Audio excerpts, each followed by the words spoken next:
চোখের পলকেই বছরটা শেষ হয়ে গেল। নতুন বছর শুরু হলো নতুন জায়গায়। আসসালামু আলাইকুম। আশা করি সবাই অনেক ভালো আছেন। আলহামদুলিল্লাহ আমরা অনেক ভালো আছি। আজকে আপনাদের সাথে শেয়ার করব নতুন বছরের ১ম দিনটা কেমন কাটালাম। এই যে দেখেন টুকু মহাশয় তার তো ঘুমই ভাঙছে না। লেপ-টেপ গায়ে দিয়ে সে ঘুমাচ্ছে, তাকাতেই পারছে না। তো আমি ভিডিওটা শুরু করেছি দুপুরবেলা থেকে। তার কারণ তার আগে হচ্ছে ফাইজান ঘুম থেকে উঠলো, উঠার পরে ওকে ব্রেকফাস্ট করালাম। তারপরে হচ্ছে আমরা ব্রেকফাস্ট করলাম। তারপরে ওষুধ খেলো, ওষুধ খেয়ে ফাইজান কিছুক্ষণ খেলাধুলা করলো, তারপর আবার ঘুমিয়ে গেল। এর মাঝখানে আবার খালা এসে কাজ-টাজ করে দিয়ে গেলেন। তো উম তারপর আমার হাসব্যান্ডকে বললাম যে, "ফাইজান যেহেতু ঘুমাচ্ছে তুমিও একটু ঘুমিয়ে নাও।" তো ওরা বাপ-বেটা ঘুমাচ্ছিল আর আমি ভাবলাম এই ফাঁকে আমি একটু ঘরদোর গুছিয়ে নিই। আমি এমনিতে প্রতিদিনই ফার্নিচার-টার্নিচার মুছে পরিষ্কার করি। কিন্তু আজকে যেহেতু বছরের ১ম দিন ভাবলাম একটু ভালো মতন গুছিয়ে গাছিয়ে নিই। তো গোছগাছ শেষ করে আমি চলে আসলাম দুপুরের খাবার রেডি করতে। তো আমি এখানে একটু গরুর মাংস নিয়েছি। এই মাংসটা হচ্ছে আম্মু পাঠিয়েছিলেন আমার বোনের কাছে। আমার বোন এসেছিল কিছুদিন আগে। তো ভাবছিলাম কি রান্না করব। ফ্রিজ খুলে মাংসের প্যাকেটটা দেখে মনে হলো যে বছরের ১ম দিনটা আম্মু পাঠানো মাংসটা রান্না করেই শুরু করি। তো মাংস রান্না করতে যেয়ে দেখলাম রসুন বাটা শেষ হয়ে গেছে। তো এইজন্য আমি একটা রসুন নিয়ে নিয়েছি। আপাতত আমি ব্লেন্ডারে এটা একটু আধ ভাঙা করে নিয়ে এভাবে আমার কাজ চলে যাবে। তো এই ব্লেন্ডারে হচ্ছে আমি আগে জিরা গুঁড়ো করে রেখেছিলাম। ওই জিরা গুঁড়োটা ছিল সেজন্য ওটা ধুয়ে ফেলে দিইনি। ভাবলাম ওটা তো লাগবেই, কাজেই লাগবে, মসলাই তো। তো ওর মধ্যে রসুনটা ব্লেন্ড করার জন্য রসুনের কালারটা একটু এরকম হয়েছে।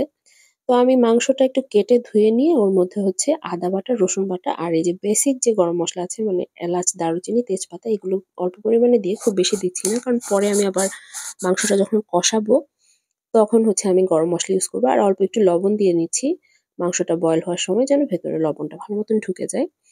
তো খুবই সামান্য পরিমাণ পানি দেবো। আমি ওই যে রসুনের যে বাটিটা ছিল ওই বাটিটা ধুয়ে ওর থেকে পানি দিয়ে আ মিডিয়াম আঁচে আমি ৬-৭ টা সিটি দিয়ে নেব। খুব বেশি সেদ্ধ করব না। আজকে আমি মাংসটা যেভাবে রান্না করছি এভাবে রান্না করলে মাংস অনেক টেস্টি হয়। আর বিফ দেখে আমি আগে একটু সেদ্ধ করে নিচ্ছি। চিকেনও এভাবে রান্না করা যাবে কিন্তু চিকেন রান্না করলে সেদ্ধ করার দরকার নেই। শুধু ওই যে কষানোর যে প্রসেসটা ওভাবে রান্না করলেই হবে। তো যেহেতু বিফ রান্না করছি কষিয়ে রান্না করতে গেলে অনেক বেশি গ্যাস খরচ হয়, অনেক টাইম লাগে। তো ভাবলাম প্রেশারে একটু সেদ্ধ করে নিই তাহলে আমার সময়ও বেঁচে যাবে প্লাস আমার গ্যাসও বেঁচে যাবে। যেটা নিয়ে আমার আগে চিন্তা করতে হতো না। এখন ঢাকায় আসার পর যেহেতু সিলিন্ডারের গ্যাস তো একটু চিন্তা করতে হয়। মাংস রান্নার জন্য আমি একটা পেস্ট রেডি করে নিব। আর এজন্য আমি কিছু পেঁয়াজ কেটে নিয়েছি আর হচ্ছে কিছু আদা, কিছু রসুন মানে এগুলো পরিমাণ মতো মাংসের অনুযায়ী। আর মাংসটা সেদ্ধ করার সময় যেহেতু আমি ওখানে আদা, রসুন ইউজ করেছি তাই পরিমাণটা বুঝে দিতে হবে। আর একটা টমেটো নিয়েছি সেটাও কিউব করে কেটে নিয়েছি। আর বেশ কতগুলো শুকনো মরিচ দিয়ে এগুলো আমি সয়াবিন তেলে ভালো মতন ভেজে নেব যতক্ষণ পর্যন্ত সুন্দর একটা মিষ্টি স্মেল না আসে ভাজার। তো যখন এরকম ভাজা হয়ে গেছে এটা ঠান্ডা করার পরে আমি ব্লেন্ড করে নিলাম। তো ব্লেন্ড করে আমি এগুলো রেখে দেবো কারণ মাংসটা আমার রান্না করতে আরেকটু টাইম লাগবে। আর এই ফাঁকে আমি ফাইজানের জন্য একটু মাছ রান্না করে নিচ্ছি। ফাইজান পাবদা মাছ খেতে অনেক পছন্দ করে। তো ভাবলাম বছরের ১ম দিনটা বাচ্চার পছন্দের খাবারটা রান্না করি। তো এইজন্য আমি আজকে আলু দিয়ে পাবদা মাছ রান্না করব। আর হচ্ছে ভেজিটেবল ডাল একটা আছে। না হলে আমি মাছে আরো একটু ভেজিটেবলও দিই। আর ওই যে আমি পেস্ট করে রেখেছিলাম সেখান থেকে ১ চা চামচ পরিমাণ পেস্ট কিন্তু আমি এখানে দিয়ে দিয়েছি। আর ওই পেস্টটা যেটা তৈরি করেছি সেটা আপনারা তৈরি করে ফ্রিজে রেখে দিলে কিন্তু যেকোনো মাংস বা মাছ রান্নাতে ইউজ করতে পারবেন। মাছ রান্নাতে অল্প একটু দিলেই হবে তাহলে গ্রেভিটা অনেক সুন্দর হয়। তো ফারজানের জন্য মাছটা রান্না করে আমি বিফটা রান্না করব। বিফটা আসলে প্রেশারে আছে। ওটা ঢাকনা খুলতে যতক্ষণ টাইম লাগবে ভাবলাম ওই ফাঁকে আমি ফারজানের তরকারিটা রেডি করে ফেলি। ফারজানের তরকারিটা যখন হয়ে এসছে তারপরে আমি একটু ভাজা জিরের গুঁড়ো দিয়ে চুলাটা বন্ধ করে দেব। আর তারপরে আমি চলে আসি বিফটা রান্না করার জন্য। প্রেশারের ঢাকনাও খোলা হয়ে গেছে আর এর মধ্যে আমি সবকিছু রেডি করে ফেলেছি। মানে পেঁয়াজ-টেয়াজ কেটে রেখেছি। তো পেঁয়াজটা আমি শুধু এখন গুঁড়ো মসলা মানে হলুদ গুঁড়ো, মরিচ গুঁড়ো, ধনিয়া গুঁড়ো এসব দিয়েই একটু কষিয়ে নিব। আর পরিমাণ মতো লবণ দিব।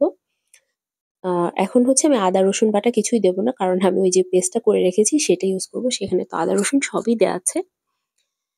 তো এভাবে মাংস রান্না করে দেখবেন আসলেই অনেক টেস্টি হয় খেতে। তো এখানে আমি সেদ্ধ করা মাংসটা দিয়ে দিলাম। দিয়ে ভালো মতন মসলার সাথে মিশিয়ে তারপরে ঢাকা দিয়ে দিলাম। এভাবে কিছুক্ষণ রান্না হতে থাকুক। ওই ফাঁকে আমি মাংসের জন্য আলু কেটে নিই।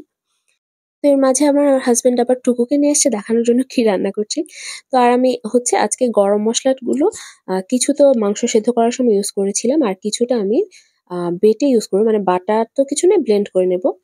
তো এখানে কিছু নতুন আলু নিয়ে নিয়েছি। তো আলুগুলো আমি ঘষে খোসা ছাড়িয়ে তারপরে ধুয়ে কেটে নেব। আর আমি হচ্ছে মাংসের বড়, বড় আলু অনেক পছন্দ করি। তো আমি আলুগুলো বেশ বড়, বড় করে কেটে নিলাম।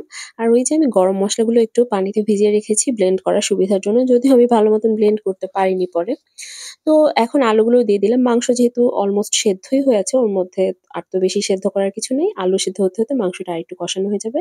তারপর ওই প্রেশার কুকারে আমি একটু পানি দিয়ে গরম করে ওই গরম পানিটুকু দিয়ে দিয়েছি।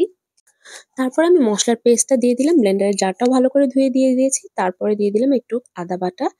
আর দিয়ে দিব বড়, বড় কয়েক কোয়া রসুন। তো এখন আমি গরম মসলাগুলো ব্লেন্ড করে নেব আর মাংসটা ঢাকা দিয়ে রাখছি। রসুনগুলো সেদ্ধ হতে থাকুক। আর হচ্ছে গরম মসলাটা চাইলে আপনারা পাটায় বেটে নিতে পারেন। আর যদি গরম মসলার গুঁড়ো থাকে সেটাও ইউজ করতে পারেন, সেটাও খুবই ভালো হবে। আসলে আমি সবসময় গরম মসলার গুঁড়োটাই ইউজ করি, কিন্তু আমার গুঁড়োটা শেষ হয়ে গেছে। তো ভাবলাম কখন আবার গরম মসলা ভাজবো, তারপরে ঠান্ডা করবো, গুঁড়ো করবো, তার চাইতে কাঁচা অবস্থাতেই ব্লেন্ড করে ফেলি। এটাও খারাপ হয়নি, এটাও ভালোই হয়েছে। তো এই পর্যায়ে আমি বাটা গরম মসলা দিয়ে দেবো। তারপর ব্লেন্ডারের জারটা অল্প একটু পানিতে আবার ধুয়ে সেই পানিটুকুও দিয়ে দেবো। দিয়ে একটু নাড়াচাড়া দিয়ে আবার ঢাকা দিয়ে দেবো, যেন মসলার কাঁচা গন্ধটা চলে যায়। তো কিছুক্ষণ কষানোর পরে আমি দিয়ে দেবো ভাজা জিরের গুঁড়োটা, দিয়ে আবার ঢাকা দিয়ে দেবো। কিছুক্ষণ পর আমি কয়েকটা আস্ত কাঁচামরিচ দিয়ে বেশ অনেকক্ষণ চুলার আঁচটা একেবারে লোতে রেখে, এই যে দেখেন আমার তরকারির ফাইনাল লুক, প্রায় 15-20 মিনিট আমি লো ফ্লেমে রেখে দিয়েছিলাম। তারপরে দেখেন আমি খুব খেতে বসে গেছি। মাংসের চর্বি-টর্বি নিয়ে, আসলে চর্বি আমার খুবই পছন্দ। যদিও এটা একদমই খাওয়া ঠিক না। তারপরে বড়, বড় ২ পিস আলু আর চর্বি নিয়ে আমি খেতে বসে গেছি। আমার বড় আলু আর চর্বি, যেটা ২ টাই ক্ষতিকর জিনিস, ২ টা খুবই পছন্দ। এরকমভাবে একবার হলেও মাংস রান্না করে দেখবেন। খেতে আলহামদুলিল্লাহ অনেক বেশি টেস্টি হয়। তো এই তো, ভিডিওটা ভালো লাগলে লাইক, কমেন্ট, শেয়ার করে পাশে থাকবেন। আল্লাহ হাফেজ।